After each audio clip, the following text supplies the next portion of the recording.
누군가는 삶 가운데 어려움과 환난으로, 또 누군가는 영혼이 병들어서 무감각함으로, 갖가지 모습으로 이 죄의 모습들이 부메랑처럼 나에게 다시 돌아옵니다. 바로 이때 내게 있어야 할 자리로 돌아오는 이 회개의 은혜가 우리에게 필요한 줄 믿습니다. 예레미야가 1장 4절 5절 말씀 보겠습니다. 함께 읽겠습니다. 시온의 도로가 처량하며 절기에 나아가는 사람이 없음이로다. 모든 성문이 황적하며 재앙들이 탄식하며 처녀들이 근심하며 저도 곤고를 바랐도다. 저의 대적이 머리가 되고 저의 원수가 형통함은 저의 죄가 많음으로 여호와께서 곤고케 하셨습니다. 어린 자녀들이 대적에게 사로잡혔도다. 아멘. 저희의 죄가 많음으로 그들에게 고통이 찾아왔다는 것입니다. 예루살렘 백성들은 자신들의 죄로 말미암아 고통과 환난을 겪었습니다. 그런데 여기서 주의해야 될 것이 있는데, 이 세상에서 일어나는 나의 모든 불행이 100% 전부 다 나의 죄 때문은 아닙니다. 나의 게으름과 나의 잘못된 선택과 나의 실수 때문에도 그럴 일이 있을 수 있습니다. 하지만 내게 일어나는 모든 일들을 다 저절로 일어나는 거야, 이렇게 치우치고 하나님의 인도하심에는 전혀 신경 쓰지 않는다면 하나님께서 음성을 주셔도 우리가 듣지 못하고 지나쳐버리는 일이 생긴다는 것입니다. 우리가 경험하고 있는 슬픔과 고통, 괴로움의 모든 원인이 죄 때문은 아니지만 그 중에서 중요한 원인이 죄 때문에 일어나기도 하고, 그것을 통하여 하나님께서는 우리에게 말씀하고 계신다는 것을 믿으시기 바랍니다. 아멘. 이 죄라는 것은 내가 있어야 할 자리에 있지 않음으로 생기는 고통과 슬픔을 의미합니다. 여기서 오해하면 안 되는 것이 있는데, 우리가 죄를 지은 그것이 괘씸해서 하나님이 야, 이제 또 죄 짓는구나, 너 이 고통 한번 받아봐라, 이러고 주시는 게 아니라는 거예요. 이 삶의 풍파는 내가 있어야 할 자리에 없기 때문에 당연하게 찾아오는 환난과 고통입니다. 또 각자마다 가지고 있는 어려움과 슬픔 가운데서 예수님으로 인해 답을 찾고 내가 해결을 해나가야 되는데, 주님이 아닌 다른 것들을 의지하며 그곳에 거하게 될 때 더 큰 슬픔과 상실을 우리가 경험하게 됩니다. 오늘 말씀을 통하여서 우리가 탈골된 아픔에서 벗어나 제자리로 돌아오는 은혜가 충만히 임하기를 주님의 이름으로 축원합니다. 아멘. 사도 바울은 다메섹에서 예수님을 만나기 이전에는 율법과 유대교에 대한 열정이 가득한 청년이었습니다. 자기 자신 나름대로는 하나님을 사랑하던 청년이었어요. 그런데 그 방법이 잘못됐습니다. 자신의 의와 자신의 생각대로 하나님을 섬겼습니다. 하나님의 말씀대로 살지 않거나 누군가 성전을 지키지 않거나 율법을 지키지 않는 사람들을 가두고 처벌하고 박해하는 것이 하나님을 사랑하는 방법이었습니다. 그리고 사람들에게 인정받고 싶었던 사람 또한 이 사울 청년이었습니다. 사울은 소아시아의 다소라는 지역이 고향인데, 하나님에 대하여서 더 깊은 공부를 하고 싶어서 이 유대교의 본고장인 예루살렘으로 오게 됐습니다. 그래서 지식적으로도 아주 학문이 뛰어난 스승들에게 배우면서 공부를 했는데, 사람들의 시선에는 그냥 타짓 사람으로 보이는 거예요. 그래서 사울은 자신이 얼마나 유대인 중에 유대인인지, 얼마나 히브리인 중에 히브리인인지 보여주기 위해서 누구보다 열심히 공부했고 누구보다 율법대로 살려고 노력하며 살았습니다.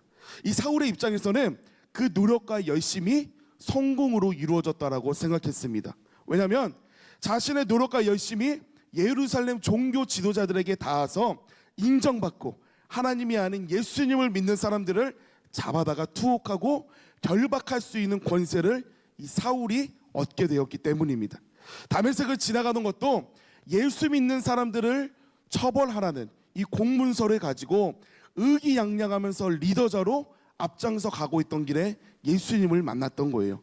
이쯤 되었을 때 사울 청년은 자신의 인생에서 슬픔과 고통, 목마름은 이제 사라지고 내가 사람들에게 인정받아서 칭찬받으면서 이제 내 계획대로 내 인생이 펼쳐질 것이다 상상을 했을 겁니다.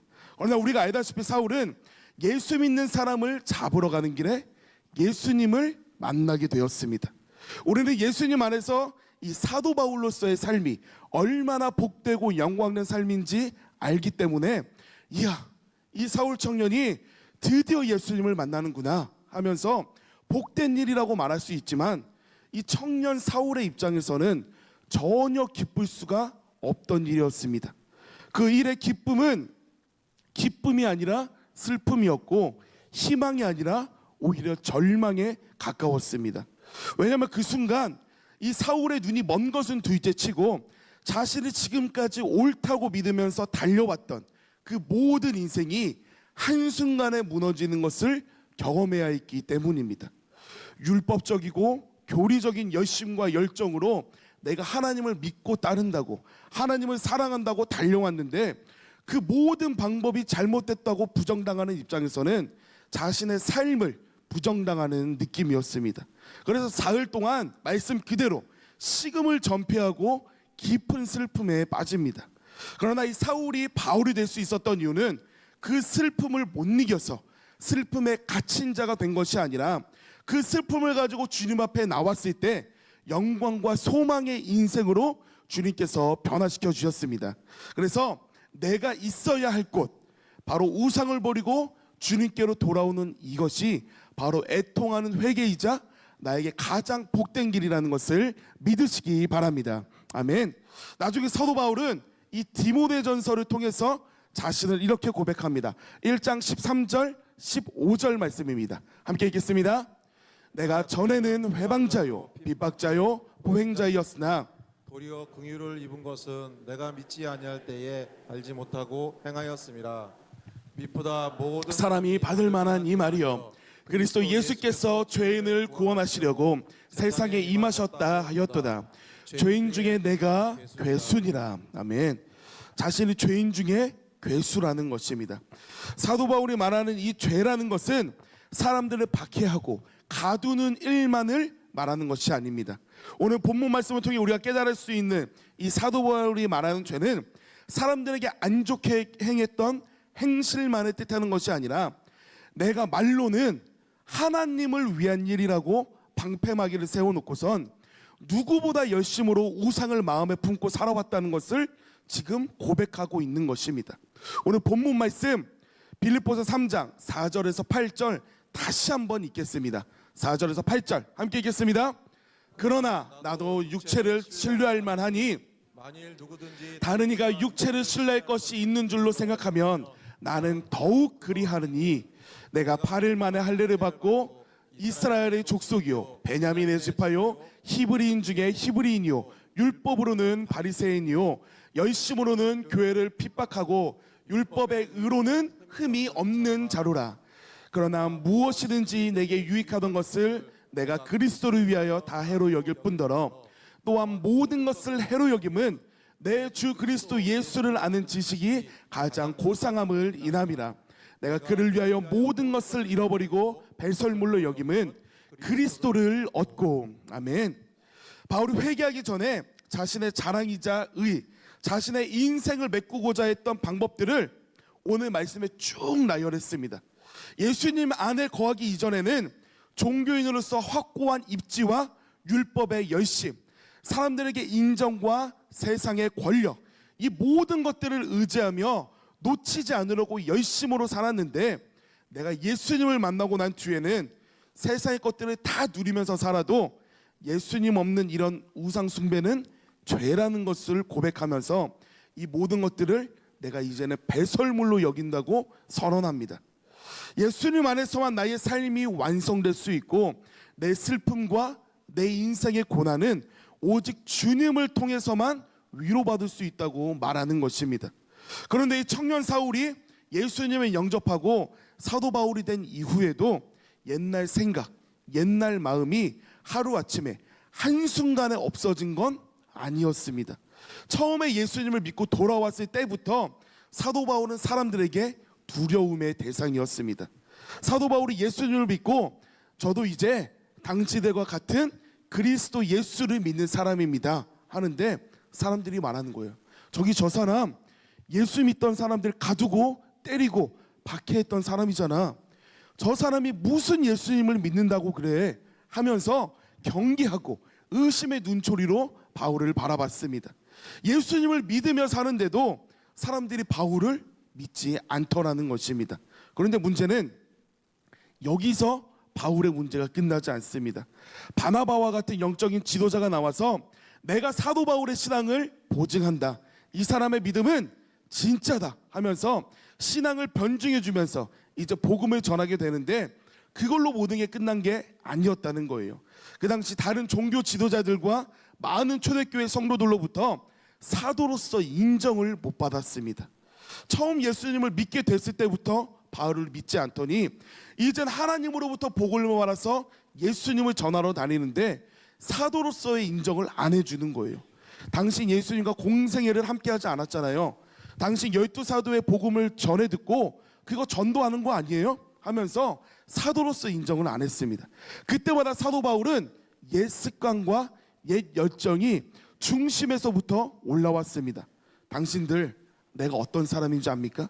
내가 얼마나 많이 배웠고 얼마나 똑똑한 사람인지 압니까? 우리 가문이 어떤 혈통인지 압니까? 내가 율법에 얼마나 자신 있어 하는 줄 압니까?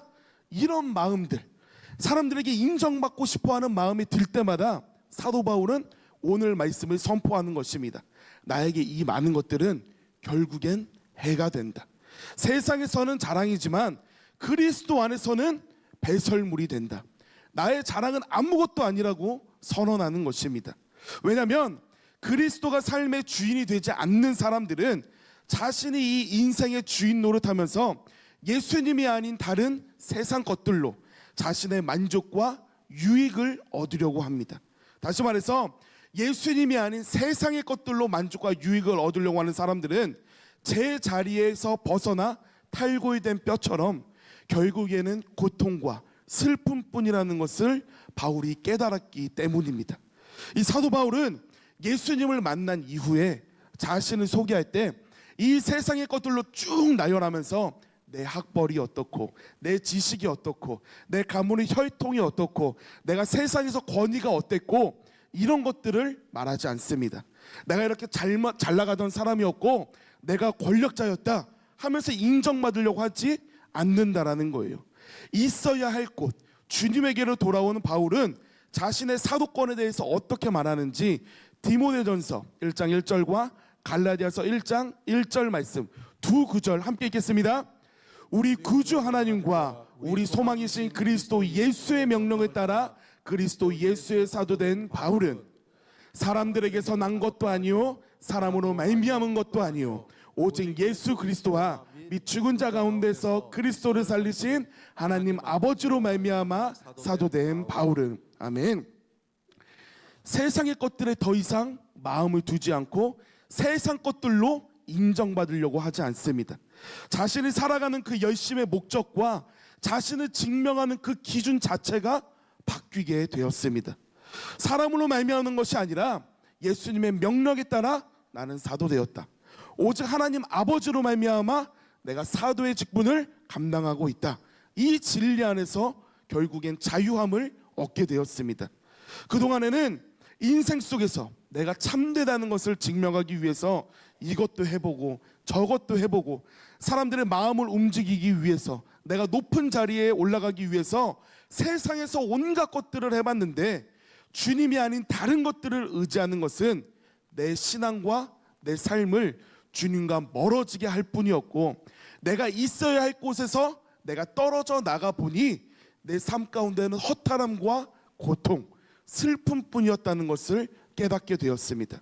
그로 인해서 이 모든 것들은 아무것도 아니라고 말하면서 나를 만족해 하실 주님에게로 바로 자신이 있어야 할 곳으로 돌아가게 된 것입니다. 이제 바울은 다른 것들에 마음을 두거나 세상 것들로 유익함을 얻으려고 노력하지 않습니다. 어떻게 그럴 수 있었느냐? 그 이유는 분명합니다. 자신이 있어야 할 곳으로 돌아가는 이 회개의 은혜가 바울에게 있었기 때문입니다. 있어야 할 곳으로 돌아가는 이 회개가 성도님들에게도 충만히 임하기를 주님의 이름으로 축원합니다. 아멘. 그러기 위해서는 내가 지금 어디에 서 있는지 객관적으로 바라볼 수 있는 능력이 우리 모두에게 필요합니다. 내가 지금 과연 주님 안에서 하나님이 뜻하신 자리에 잘 서 있는지, 아니면 나는 지금 무엇을 의지하며 무엇을 얻기 위해 온 힘을 다하며 살아가고 있는지 돌아봐야 한다는 것입니다. 청년 사울은 세상에서 자신의 의와 목적을 이루기 위해서 누구보다 열심히 살았지만 주님께는 있을 곳에 있지 아니하고 진리와 반대되는 잘못된 길로 전력 질주하고 있는 이 사울을 돌이키기 위하여서 다메섹에서 눈을 멀게 하사 제동을 거셨던 겁니다. 그 방법이 아니고서는 사울을 멈출 수 있는 방법이 없었습니다. 사울은 하나님의 인도하심을 은혜로 받아서 예수님을 영접하게 됩니다. 다시 말해서 사울에게는 그 순간 눈이 멀게 된 것이 인생 최대의 복이었다는 사실입니다. 세상에서 아무리 열심히 노력하며 사람들에게 인정받고 권력을 손에 쥐고 살아도 그것이 주님과 멀어지는 길이라면 하나님께서는 삶을 돌이키기 위하여서 그 사람의 인생 가운데 제동을 거실 때가 있습니다. 잠깐 왜 나에게 이런 일이 생기는 건지, 그동안 내가 쌓아올린 이 세상에서의 탑은 이대로 무너져야만 하는 건지 생각이 들면서 아픔과 낙심할 만한 일들로 내가 느낄 수도 있지만, 그건 사울에게 환난이나 시험거리가 아니라 일생일대의 기회이자 축복이었습니다. 우리가 생각해 보겠습니다.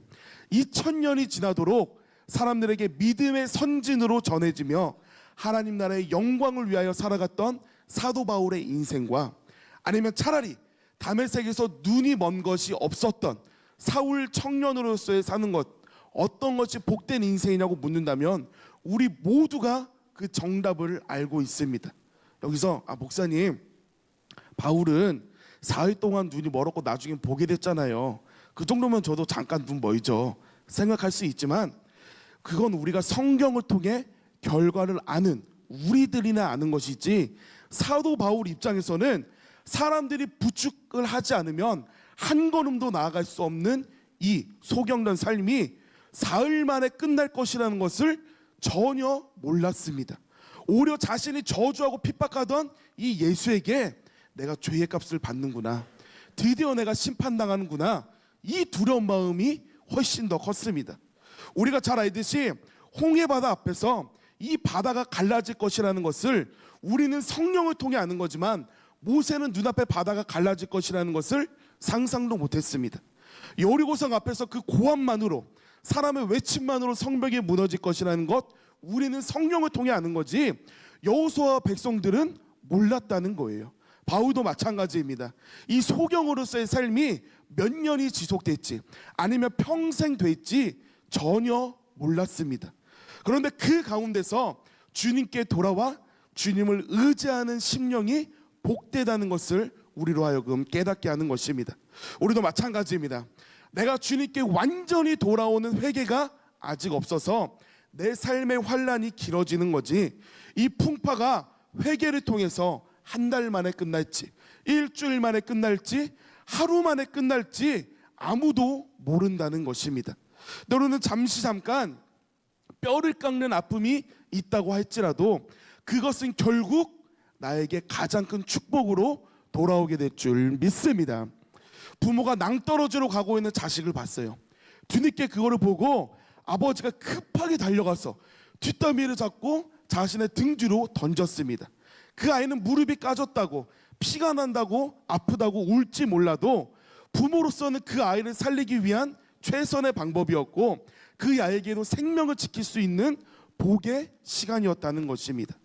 있어야 할 곳에서 벗어난 우리들에게도 하나님께서는 우리의 삶을 돌이키시기 위한 변화를 일으키실 때가 있습니다. 그것이 때로는 나에게 상처가 되기도 하고 피가 나면서 아픔을 느낄 때도 분명 있습니다. 그때 우리가 그것을 바라보면서 무릎이 까졌다고, 내가 예수님을 믿는데도 피가 나고 아프다고 낙심하면서 쓰러지느냐, 아니면 그것을 주님께 돌이키는 회개의 발판으로 삼느냐, 그것은 바로 우리들의 중심 가운데 달려있다는 것입니다. 내 삶 가운데 하나님으로 돌아오는 이 외침으로 들리는 시험이나 낙심될 만한 일들이 있다면 그 자리에 주저앉아 포기하는 것이 아니라 즉시 회개함으로 있어야 할 곳으로 돌아오는 사도 바울의 은혜가 성도님들 가운데 충만히 임하기를 주님의 이름으로 축원합니다. 아멘. 그러나 우리가 이 말씀을 통해 깨달을 수 있는 가장 귀한 것이 있는데, 그것은 바로 내가 있어야 할 그곳에서 애초에 벗어나지 않는 것입니다. 죄악된 세상 가운데 있지 않고 빛이신 주님 안에 있을 때 가장 빛나고 가장 행복한 인생을 살아갈 수 있습니다. 내가 있어야 할 자리를 지키면서 주님과 날마다 행복한 동행을 하는 우리 대망의 모든 성도님들 되시기를 주님의 이름으로 축원합니다. 아멘.